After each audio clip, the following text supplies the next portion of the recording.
ಇನ್ನು ನೆಲಮಂಗಲದಲ್ಲಿ ದೇವಸ್ಥಾನಗಳ ಕಳ್ಳತನಗಳು ಜಾಸ್ತಿ ಆಗ್ತಾ ಇದೆ. ದೇವಸ್ಥಾನಗಳನ್ನೇ ಟಾರ್ಗೆಟ್ ಮಾಡಿ ಕಳ್ಳತನ ಆಗ್ತಾ ಇದೆ.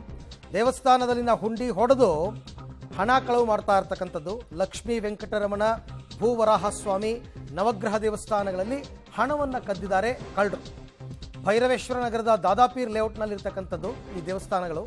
ಹಿಂಬದಿಯ ಗೇಟ್ ಬೀಗ ಮುರಿದು ಹುಂಡಿ ಕಳ್ಳತನ ಮಾಡಿದ್ದಾರೆ. ನೆಲಮಂಗಲ ಟೌನ್ ಪೊಲೀಸ್ ಸ್ಟೇಷನ್ನಲ್ಲಿ ಪ್ರಕರಣ ದಾಖಲಾಗಿದೆ.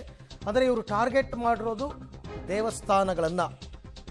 ಲಕ್ಷ್ಮೀ ವೆಂಕಟರಮಣ ಸ್ವಾಮಿ ದೇವಸ್ಥಾನ, ಭೂವರಾಹಸ್ವಾಮಿ ದೇವಸ್ಥಾನ, ನವಗ್ರಹ ದೇವಸ್ಥಾನ, ಹೀಗೆ ದೇವಸ್ಥಾನಗಳನ್ನೇ ಟಾರ್ಗೆಟ್ ಮಾಡಿ ಆ ಹುಂಡಿಯನ್ನು ಎತ್ಕೊಂಡು ಹೋಗಿಲ್ಲ ಅವರು, ಅಲ್ಲೇ ಅದನ್ನು ಹುಂಡಿಗಳನ್ನ ಒಡೆದಿದ್ದಾರೆ. ಒಡೆದು ದುಡ್ಡು ಎತ್ಕೊಂಡು ಹೋಗಿರೋದು. ಈ ಥರದ ಘಟನೆಗಳು ಈಗ ಜಾಸ್ತಿ ಆಗಿದೆ. ಹಾಗಾಗಿ ಈ ನಿಟ್ಟಿನಲ್ಲಿ ನೆಲಮಂಗಲ ಟೌನ್ ಪೊಲೀಸರು ಕೂಡ ದೂರು ದಾಖಲು ಮಾಡಿಕೊಂಡು ತನಿಖೆಗೆ ಇಳಿದಿದ್ದಾರೆ. ನೋಡಿ, ಅಲ್ಲಿ ಬೀಗ ಗೀಗ ಹೊಡೆದಿರೋದೆಲ್ಲ ನೋಡ್ತಾ ಇದ್ದೀರಾ. ಭೈರವೇಶ್ವರ ನಗರದ ದಾದಾಪೀರ್ ಲೇಔಟ್ ಅಂತ, ಆ ದಾದಾಪೀರ್ ಲೇಔಟ್ನಲ್ಲಿ ಈ ದೇವಸ್ಥಾನಗಳೆಲ್ಲವೂ ಕೂಡ ಇರುವಂಥದ್ದು.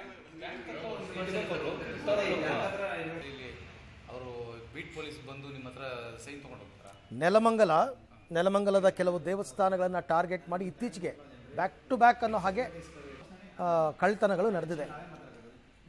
ಬೀಗ ಹೊಡೆಯೋದು, ಹುಂಡಿ ಹೊಡೆಯೋದು, ಈ ಥರದ ಘಟನೆಗಳು ನಡೀತಾ ಇದೆ.